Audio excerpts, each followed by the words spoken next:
Good morning, everybody. How are you today? Happy Wednesday, right? We're halfway through the week. Hope you guys are having a great back to the school year after break time. Hope you found break restful and rejuvenated yourself, ready to start off this second half of the year, ready to go. I know you guys are learning more on goal setting this month. So I'm here to talk a little bit more about that. So I've been here a couple times, but in case you forgot, my name is Brenda Starr. I love talking about social and emotional learning. Mental wellness is my passion. So I'm always excited to have this opportunity to come on here and talk to you guys about any of these topics within that social and emotional learning. So today I'm going to build on what you guys have already heard some with goal setting. I know you guys had a couple sessions already, and I will be honest, I have not caught them all yet, so I'm going to apologize if this is a little bit of a repeat, but goal setting is important, and even if you hear the same thing more than once, that's not bad. So you might end up hearing a little bit of the same kind of thing today, but hopefully we'll take it a little different approach.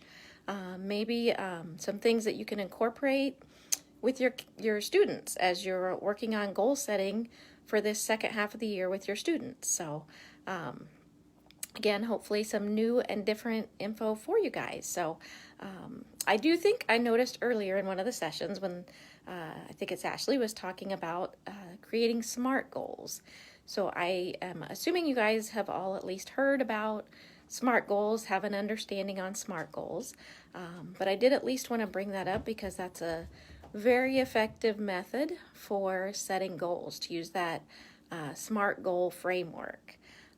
So just again, never hurts to hear it more than once. I've probably heard it, I can't tell you how many times, but the SMART goal stands for, it's that acronym, and the S stands for specific. I will say, as I say these, sometimes you'll see this just a hair different in the actual wording that's used, but nonetheless, the concept and what you need to do is basically the same. So again, for me, the S is the S is specific. When you create a goal, you want to be really specific on what it is that you're doing, not, I want to exercise. That's very vague. It would get more specific with, I want to walk 3 days a week. That's very, very specific compared to, I want to exercise. Needs to be measurable, mentioned 3 times a week. You need to include numbers in there. Needs to be achievable. If you put your goal at, I'm going to exercise 5 times every day, unless you're some kind of superhuman, I suppose, that would be very hard to achieve. So you want to stretch yourself with a goal. Don't make it just super easy, but do make it achievable, make it reasonable that you could actually achieve it. But with a little bit of a stretch for yourself. It needs to be relevant. That's the R. If you are wanting to become healthier, exercise would be a great relevant goal. If you want to become healthier and you set your goal around watching more TV, that's probably not necessarily going to get you healthier. So the goal should relate to the big picture of what you're wanting to improve. And then the last one is time bound. I mentioned walk 3 times a week. You should have a end date for your goal. When you create a goal and it's just left open-ended, you don't have a way to measure how you're doing on this goal. So always be time bound. Always have an end date on your goal so that you can review it. So again, that might be a little bit of a repeat there, but I wanted to touch briefly on SMART goals because those are, again, super effective method for creating effective goals. Now, we can create goals. I know there are people that create goals all the time. Probably don't achieve very many of them because they're just creating goals. So the point behind goal setting is to create effective goals that are going to help you. More than likely, you're wanting to create healthier habits, maybe healthier routines. So this is an effective way to be able to do that. So I mentioned when you're setting goals, make sure you include numbers in them. It's always important to know what you're measuring. Sometimes people think big, which is great. Create big goals, long-term goals. Can be a month goal, could be a year goal, whatever. It's great to have long-term goals, but also remember when you're creating goals to make smaller steps for those goals. If we create one big long goal, we don't have a way to say, are we making progress on this goal? Are we going to achieve this goal as we anticipate? Some things like that. So always make sure that you have smaller steps. So if you're going to do a month goal, what would be reasonable to achieve weekly? And then do some small steps, like small weekly steps, to see how you're doing on that bigger monthly goal. So always make sure you have reasonable chunks, I guess you might call it, with the goal to assess how you're coming along on the goal. Another important key thing many people struggle with is asking for help. It's always okay to ask someone to help you with this goal. We are humans. We rely on each other. It's a natural part of human interaction to help each other. I hadn't mentioned this at the beginning, but I do teletherapy. So I work with a variety of clients, adults, that sometimes some of them come with that as the issue, that just asking for help is viewed as a bad thing. So just want you guys to know that that's a really important part, especially as you're working with students, to help them understand part of the goal setting, part of learning, growing, all of that is knowing when to ask for help. Yes, it's important to try some things on your own, see where you're at, see what you can do, but don't be, intimidated or think that it's bad to ask for help when you need it. Again, super important lesson to teach our students with goal setting. Another thing that's really important when you're working on goals to help concrete what you're wanting to do. So again, I just was mentioning creating the goal is great. Okay, I got this goal, now what? But the point behind the goals is to help us achieve them, right? To help us make this change, to help us learn or do something new and different. Whatever that goal is that we're creating, there should be action behind it. So in order to help us with that, a really important piece is writing this goal down. It makes it more solid, concrete. It's written down now. Put it somewhere where you can see it, on your fridge. If you're writing goals with kids in your classroom, always respect each person's, privacy, confidentiality. I don't know exactly what you might be creating goals about, but, if it's appropriate to post the kids' goals in the classroom, help them cheer each other on as progress is made, support each other if someone's maybe not making the progress that they hope to on their goal. Always take the stance around it that we are supportive.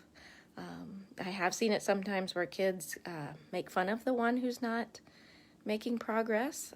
So always, if you're going to have this posted, be sure to give some lessons on being supportive to each other with goals, to encourage, to cheer each other on, to celebrate. That's the focus. But for you yourself at home, putting it where it's visible is very, very helpful. So to write it down, put it on a board that you see all the time, put it on a refrigerator that you see all the time, wherever that it can be really visible, and remind yourself of it a lot. So the other piece kind of along with that is to get an accountability partner. This might also be really helpful for your students. Again, you can kind of have control of matching them up. You would want to have kids who can support each other. So maybe pair, two kids up and have them check in on each other with their goals. Again, support each other, celebrate those successes and the movement towards the goal. But the accountability partner is really big. That can be a push to help us achieve our goals. So those are just a couple extra things: writing it down, telling it to someone, keeping it visible. Ideally, this accountability partner will be checking in on you regarding the goal, see how you're doing. And then a last piece that I would like to touch on is reviewing progress. So sometimes this is the part that kind of gets forgotten on goals, but hugely important. When we set a goal, we want to make sure we're making progress on it. We want to make sure if we achieve it. Again, I mentioned probably a couple times now, we make goals and we kind of toss them to the side and then we don't ever revisit them. So when you set the goal, again, if you set it, let's say this monthly goal and you set the weekly smaller steps, know that every week you need to review how you're doing on those steps. How did what does my data tell me? My experience in the school system is that everything is based on data, right? How well are our students doing based on this data? So goals are the same way. You need to collect the data. Did I successfully do whatever, how many ever times this week I was anticipating to? And then what does this data tell you? Was I successful? If so, celebrate. I'll talk more about that in a second. But if not, what do I need to do differently?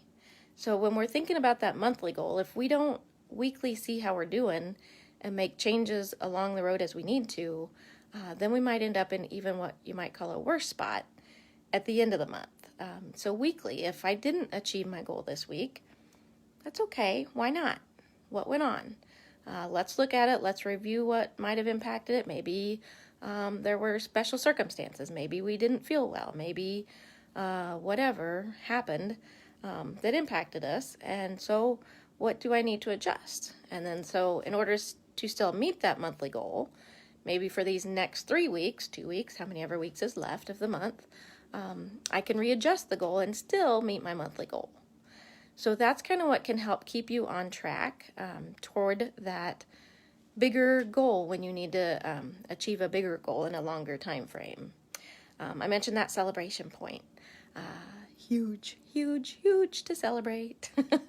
This is what helps us really remember the good points of setting a goal, the good points of achieving that goal. Helps build our self-esteem. So sometimes these social and emotional learning topics kind of overlap. But yeah, when we can reach our goal, the small step of the goal, the whole goal, all of it, any parts of it, when we can achieve that, do a celebration. Solidify that in our brain. This is the good point. It doesn't have to be some big, long, time-intensive, resource-intensive thing. It can be very short, but impactful. Just a way to say, oh my gosh, I did this. I achieved this. This was fantastic. Spend a few minutes on how it feels that you achieved it. Do some of that with the successes. Every success. If every time you're achieving your goal, great, that's fine. Celebrate it every time. Again, when we learn the best is when we have a good feeling associated with that. My experience with kids in school have been when things are negative, if they have a lot of negative comments coming towards them, or they themselves have negative feelings about whatever the subject or whatever the content or the thing is, they don't solidify it as well with themselves. But when they enjoy it, when they have fun, when they can associate happy, good feelings with that learning experience, it sticks. So that is why when you have any level of success with a goal, celebrate it.